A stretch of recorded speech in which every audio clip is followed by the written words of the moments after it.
ልጅነት ህልማቸውን ለመኖር ከታደሉ ሰዎች መካከል ነህ።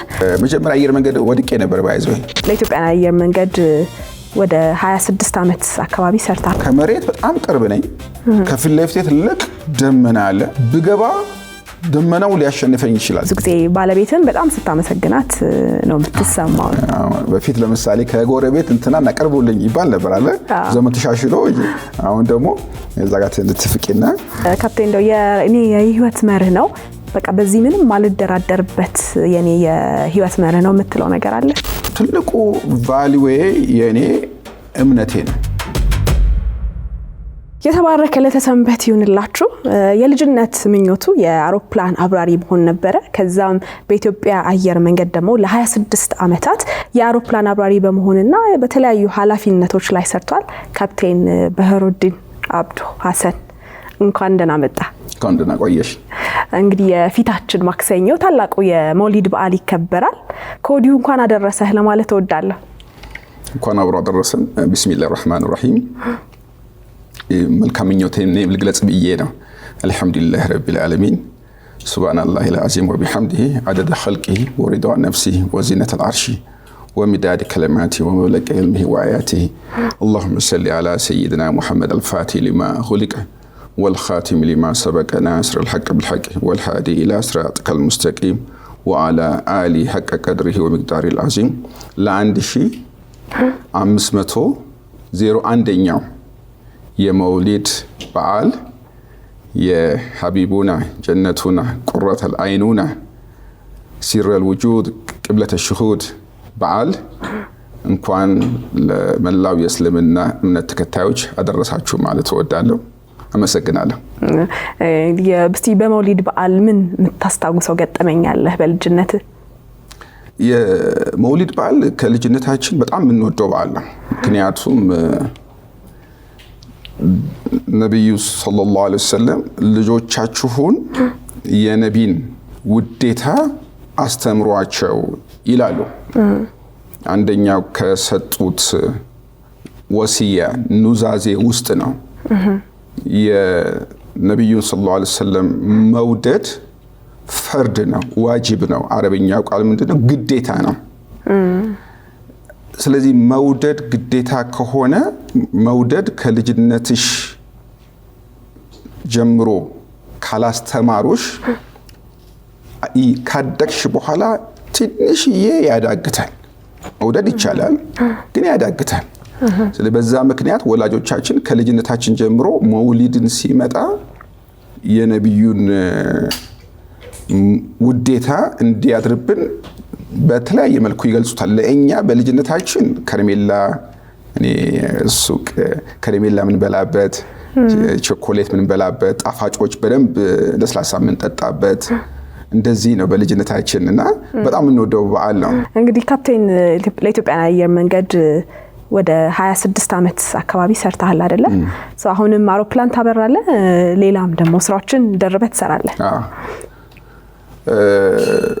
ስራዬን በገልጽልሽ የቦይንግ 787 እና የቦይንግ 777 ዋና አብራሪ፣ አሰልጣኝ፣ ፈታኝ፣ የቦይንግ ፍሊቶች ደግሞ የስልጠና ክፍል ኃላፊ።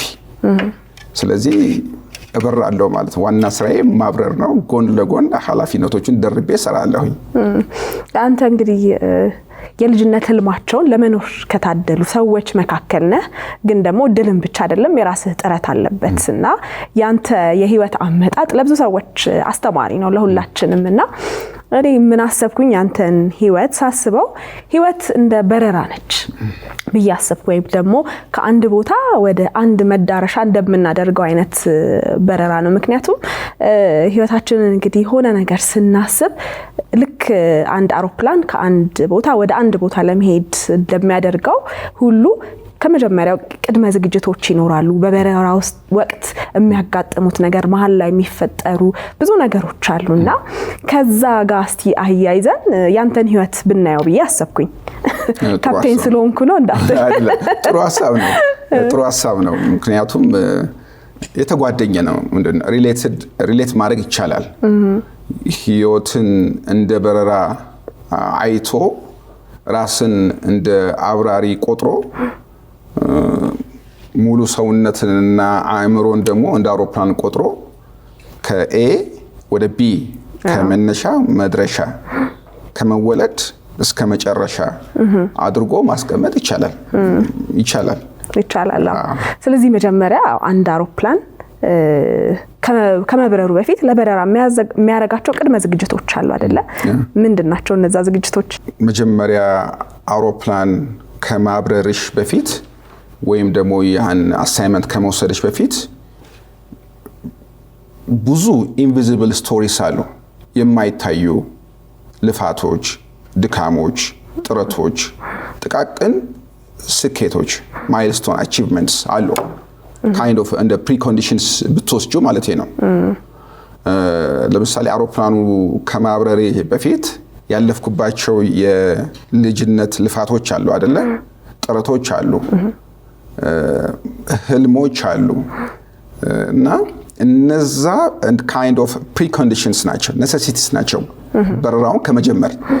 ስለዚህ ከህይወት አንጻርም ስታዩም እነዚህን ድካሞችን ልፋቶችን ካለፍሽ በኋላ አንድ ክሊር የሆነ ዲፋይን የሚደረግ አክሽነብል የሚጨበጥ የምትሄጂበት ክላሪቲ ያለው ጎል አለሽ ማለት ነው። ራዕይ አለሽ ማለት ነው። that's your destination። ትንሹ በርሁዲን አለ አይደለ? ትንሽ ሆኖ ፓይለት ለመሆን የሚመኘው የሚያስበው አለ። ከዛ በኋላ መሃል ላይ ብዙ ነገሮች ነበሩ። ከዛ በኋላ ግን ህልምህን አሳካኸውና መሃል ላይ የነበረው መጀመሪያ ላይ የነበረው ይሄ እምነቱ ነበር የቀደመው ወይስ መጀመሪያ የነበረው ፕሪፓሬሽን ምን ይመስል ነበር? እምነት ይቀድማል ከሁሉ ነገር ማለት ነው። ለምሳሌ እምነት ከምን ጋር ምን ተያይዤው ከዊል ፓወር ከመፈለግ ከመሻት መፈለግ መሻት ከእምነት ጋር አብሮ የሚሄዱ ነገር ናቸው።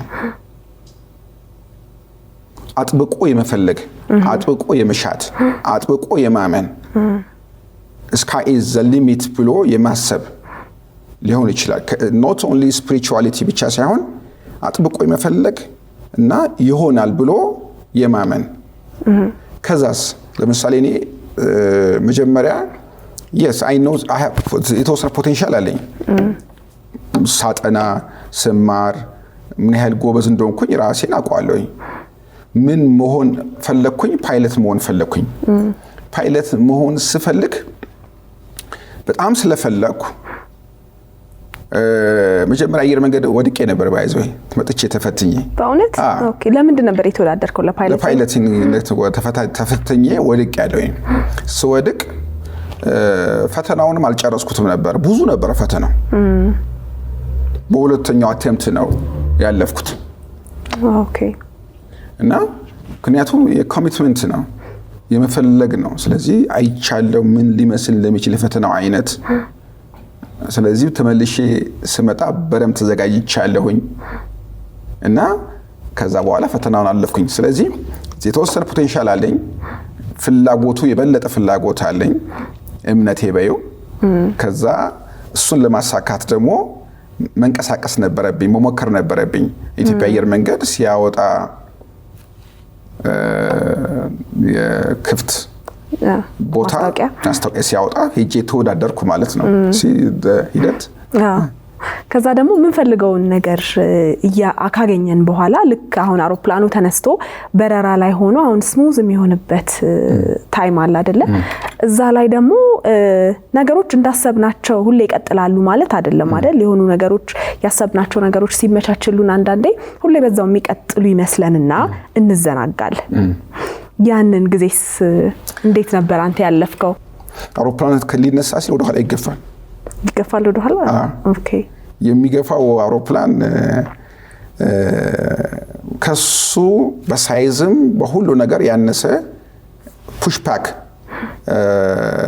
ትራክ ይባላል ታግ ይገፋናል ወደ ኋላ ሞተራችንን ለማስነሳት። አይተሽ ታውቂም? አስተውዬ አላውቅም። አውሮፕላን ማለት እንደ ለፓሴንጀር አይታይም አይደል? ሊታይ ይችላል። ሁለት አይነት ተቋቋም አለ አውሮፕላን። አንዳንድ ጊዜ ብሪጅ ጋር ኮኔክትድ ሆነ ይቆማል አውሮፕላን እንደዚህ። እናንተ በብሪጅ ትገባላችሁ፣ አውሮፕላኑ ትገባላችሁ። ከዛ አውሮፕላኑ ወደ ኋላ ይገፋና ምክንያቱም ወደፊት መሄድ አይችልም። ተርሚናሉ አለ፣ ኤርፖርቱ አለ። ወደ ኋላ ትገፊና ከዛ ሞተርሽን ታስነሻለሽ። አንዳንዱም ሜዳ ላይ የሚቆም አውሮፕላን አለ። አሁን ይሄ ከህይወት ተሞክሮ ጋር ብታየው ማለት ነው ወደ ኋላ መገፋት ሞተር ለማስነሳት ነው። ካንቺ በአቅም ያነሱ ሰዎች ወደ ኋላ አንዳንድ ጊዜ ሊገፉሽ ይችላሉ። ከህልምሽ ሊያሰናክሉሽ ማለት ነው። ወደ ኋላ ገፉሽ ማለት ግን ሞተር ለማስነሳት ነው። የበለጠ ሞተርሽን ለማስነሳት የበለጠ በኋላ ለመንደርደር ይመችሻል። አንቲል ስኬትሽን ለመጀመር ማለት ነው የሚያደናቀፍሽን ሰው ጋሬጣ በግራና በቀኝ እንደሌለ አይተሽ ለመነሳት ትሞክራለሽ ማለት ነው። ከዛ ደግሞ ያው እንነሳና ህይወት አንዳንዴ እኛ ባቀድናት ወይም እኛ ባሰብነው መልኩ ብቻ አይደለም የምትሄደው አይደለም። መንገድ ላይ ደግሞ በሰውም ይሆናል ከኛ ቁጥጥሩም ውጪ በሆኑ ነገሮች ደግሞ ብዙ ጊዜ መንገጫገጮች ያጋጥማሉ which is turbulence ማለት ነው በእናንተ ቋንቋ። እና ህይወት ላይ እንደዚህ ያልታሰቡ መንገጫገጮች ሲያጋጥሙ እንዴት ነው መወጣት ያለብን? እንዴት ተወጣው? መቼም አንተ ያንተም ህይወት of course መሀል ላይ የሁላችንም ህይወት መንገጫገጭ ይኖረዋል አይደለ? ያንን እንዴት ነው የምንወጣው? በፍላይንግ ፕሪንሲፕል ልንገርሽ። avoid precaution recovery avoid precaution recovery ከቻልሽ avoid ማድረግ ነው። avoid ማለት መነሳት የግዴታ ላይሆን ይችላል። you delay the takeoff. You delay the takeoff. To avoid እዚህ ጋር ያለው imminent dangerን avoid ለማድረግ ወይ ደግሞ ትሬቱ ሪስኩ ወይ ደግሞ ከፍተኛ ሆኗል ብለሽ ስታስቢ avoid ታደርጊያለሽ። avoid በተለያየ አይነት አማራጭ ነው ህይወት ላይ ከስራዬ ጋር ሪሌት ላድርግልሽ ብዬ ነው። በዚህ አቅጣጫ ለምሳሌ ልነሳስል እዚህ ጋር በጣም ትልቅ ደመና መብረቅ በጣም የሚያስፈራ ካለ ልክ እንደተነሳው እሱን ማገኘው ከሆነ ከመሬት በጣም ቅርብ ነኝ፣ ከፊት ለፊቴ ትልቅ ደመና አለ፣ ብገባ ደመናው ሊያሸንፈኝ ይችላል የተፈጥሮ ኃይል ስለሆነ። ለመውጣት ስሞክር ለመሬት ቅርብ ስለሆነ አስቸጋሪ ሊሆን ይችላል። ስለዚህ ቅድምም ብዬሻለሁ avoid አንደኛው avoid ማለት ዲሌይ ነው። አንደኛውስ ከተቻለ በዚህ በኩል ከመነሳት በዚህ በኩል ታክሲ ያደርግና ከዚህ ጋር ነሳና ከዚህ በኩል ነሳና ወደዚህ አቅጣጫ ነሳለሁ። ይሄ ክሊር ከሆነ ሌላ ደግሞ በህይወታችን ከስራ ከህልሞቻችን ከብዙ ነገሮች ውጪ ደግሞ ሌሎች ጎን ለጎን አብረው እኩል ማስኬድ ያለብን ህይወት ደግሞ አለን አይደለ? ለምሳሌ እንደ ትዳር ህይወት እንደ ቤተሰብ እነሱንም እኩል አብረን አጣምረን ነው መሄድ ያለብን ሙሉ ህይወት መኖር እንድንችል። እና እንደውም አንተ ያው ብዙ ጊዜ ባለቤትን በጣም ስታመሰግናት ነው የምትሰማውና እውነቴን ነው። እኔ ያለሷ honestly speaking በርኩበት ብናገር ለሌሎቹም አስተማሪ ስለሆነ የብርታቴ ምንጭ ነች፣ የሁሌ ግን መደገፊያዬ ነች ይችላል። ታማክረኛለች። ሴቶች በጣም ብልህ ናቸው። መደገፊያዬ ደስ የሚል አባባል። መደገፊያዬ ለማለት ፈልገው ምንድነው ሐሳብሽን ሁሉ ነገርሽን ምትይበት ሰው ነው። ሰው እኮ እንደዚህ የምትደገፊው እኮ ሁሉ ነገርሽን ምሰጭበት ሰው ነው። በጣም you count on her ትልቅ አባባል። ለልጆቿ ለኔ ለሰው የምትኖር ነች የኔ ባለቤት። እርግጥ የወረሰችው ነው። እናቷም እንደዚህ ነበረች፣ አባቷም እንደዚህ ነበሩ። የተወረሰ ያደገችበት ስታይ የኖረችበት ነገር ነው። ግን it's not easy እንደ አውሮፕላን እንደ አብራሪ ከወሰድሽው እንደ ህይወት ከወሰድሽው አውሮፕላን ማብረር ዋን ማን ሾው አይደለም፣ ቲም ወርክ ነው። የኮፓይለትስ፣ የካቢን ክሩ፣ የቴክኒሽያን፣ የማኔጅመንት ስታፍስ፣ ሴልስ ፐርሰንስ፣ ቼኪንግ ካውንተር ስታፍስ ኔም ኢት ሎደርስ፣ ክሊነርስ የነሱ እያንዳንዷ ነገር ሁሉ አስተዋጽኦ አለ። እንኳን የባለቤትን ያክል ማለት ነው። ስለዚህ ሲጀመር ወርክ ኤንድ ላይፍ ባላንስድ መሆን አለበት። ስራና ህይወት። አንዳንድ ጊዜ ህይወት፣ እረፍት፣ ደስታ፣ ከሚስት ጋር መጫወት፣ ከልጆች ጋር መጫወት፣ ሶሻላይዝ ማድረግ ኤክስትራ ነገር አይደለም። እሰማስት ግዴታ መደረግ ያለበት ነገር ነው። ግን ብዙ ጊዜ የእናንተ ስራ እንደውም ለቤት ለልጆች ጊዜ ካለመስጠት ጋር ትንሽ ያጎላል ይባላልና እሱን እንዴት ነው የምትወጡት? እውነት ነው፣ ያጎላል።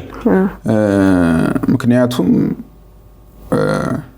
አሁን የትንሽ ይሻላል ከበፊቱ። እኔ ስራ ስጀምር ድሮ ይሄ ሶሻል ሚዲያ አልነበረም። የዋትስአፕ ኮል፣ ቫይበር ኮል ምናምን አልነበረም። ስራ ስንጀምር የስልክ የሚደወልበት ካቢኔ አለ። ለምሳሌ ሮም ስንበር ምሳን በላና የ5 ዩሮ ካርድ ትገዣለሽ። የሚፋቅ ነገር አለው። ትፍቂያለሽ። ስልክ መደወያ ቦታ ትሄጂና ሃሎ በፊት ለምሳሌ ከጎረቤት እንትና አቀርቡልኝ ይባል ነበር አለ። ዘመን ተሻሽሎ አሁን ደግሞ እዛ ጋር ትፍቂና ከዛ በኋላ እንደዚህ ታደርጊያለሽ። እንደዚህ ነበር ምን ደውለው የነበረው ካቢኔ። አንዳንድ ጊዜ ደግሞ አንዳንድ ካቢኔዎች አሉ ዝም ብለሽ ገብተሽ 6 ቁጥር ግባ ትበያለሽ። 6 ቁጥር ትገቢና ትደውያለሽ። ስትወጪ 7 ዩሮ ክፈይ፣ 5 ዩሮ ክፈይ ትበያለሽ። እንደዚህ ነበር የምናገኘው። ኢንተራክት ለማድረግ ሞክራለሁ ኮንቲኒየስሊ በዋትስአፕ። አሁን ግን ዋትስአፕ እንደዚህ ስለመጣ ልጆቹን አንዳንድ ጊዜ እዛ ሆኜ ፔጁን ገለጡት አስጠናለሁ። በኦንላይን ገለጡ፣ እንደዚህ አድርጉ ያልኩኝ እከታተላለሁ። ከባለቤቴ ጋር አለማጋነን ደጋግሜ እደውላለሁ። አብሬያት ያለሁ እስኪመስለኝ ድረስ። ካፕቴን እንደው የኔ የህይወት መርህ ነው በቃ በዚህ ምንም ማልደራደርበት የኔ የህይወት መርህ ነው የምትለው ነገር አለ? ትልቁ ቫልዩዌ የኔ እምነቴ ነው። ቃል አላህ ቃል ረሱሉላህ ሰለላሁ ዐለይሂ ወሰለም፣ ይሄ እምነቴ ነው። ሌላውም በእምነቱ እንደዛ እንዲሆን እፈልጋለሁ። በነቢዩ ሙሐመድ ሰለላሁ ዐለይሂ ወሰለም መንገድ፣ በአላህ መንገድ የሚመጣ ካለ ማለት ነው ዳትስ ማልደራደርበት ነገር ነው። ኖርኩት፣ አየሁት፣ ማች ያደርጋል። ከዚህ ዓለም ኑሮ ጋር አብሮ መሄድ ይቻላል። አጌኒስት አይደለም። አጌኒስት የሆነ ነገር ለማምጣት አይደለም ጥራው፣ ወርከብል ነው። ካፕቴን ወይም ፓይለት የመሆን የልጅነት ምኞት ነበር ቅድም እንዳልነውና ካፕቴን ባትሆን ኖሮ ምን ምትሆን ይመስላል? ሰዎች አሁን ለምሳሌ ልጅነቴ ላይ ሌላ አማራጭ ይዤ አልተንቀሳቀስኩም። አባቴን ሳገዝ፣ እናቴን ሳገዝ ንግድ ውስጥ ነው። ለምሳሌ መነገድ ነው እነሱን ሳገዛቸው። ግን አንድ ቀንም ነጋዴ እሆናለሁ ብዬ አስቤ አላቅም። እርግጥ ንግድ ጥሩ ስራ ነው፣ በሃይማኖታችንም ይፈቀዳል። በጣም ከሪኮመንድ ከሚደረጉ ስራዎች ውስጥ ነው። ሀብታምም ያደርጋል።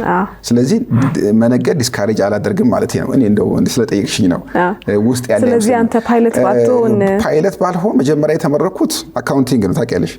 አካውንቲንግ ነበር። ከአካውንቲንግ ነው ወደ ፓይለቲንግ የገባው? እኮ ባንክ ሰራው። ኧረ እባክህ። የተጭበረበረ ቼክ ሁሉ ይሻል ሮቴት አድርጌ ሰርቻለሁ 3 ቦታ ላይ ከረንት ሴክሽን፣ የሴቪንግ ሴክሽን አሉ፣ ሴክሽኖች አሉ። ሶ ዳት ከረንት ሴክሽን ስሰራ ነው የተጭበረበረ ቼክ ያዝኩት። ስለዚህ በፊት የነበረው ነገር ምንድነው? የተጭበረበረ ቼኩ የያዘው ሰራተኛ ሄድ ኦፊስ ያው ሪፖርት ይደረጋል። ከዛ ሽልማት ይሰጠዋል። በባንክ እቀጥላለሁ ብዬ አላስብም ነበር። ግን ፓይለትነቱን ሞክራለሁ። ግን እንደው ፈጽሞ ባይሆን ግን ዞሮ ማትሪክ ስለወደክ ነው ወደ አካውንቲንግ የገባው ወይ? መጀመሪያ አካውንቲንግ ከዛ ግን ወዲያውኑ ግን በሚቀጥለው አመት የማትሪክ ሪዛልቴን ወደ 3.4 አደረኩት። 3.4 አደረኩትና ለአየር መንገድ ለመወዳደር ያበቃ ነበረ። ግን ተመረኩኝ። ግን ዞሮ ግን ማለት ነው አንድ ነገር እርግጠኛ ነኝ፣ ውስጤ በልጅነቴም ጀምሮ እልህኛ ነኝ።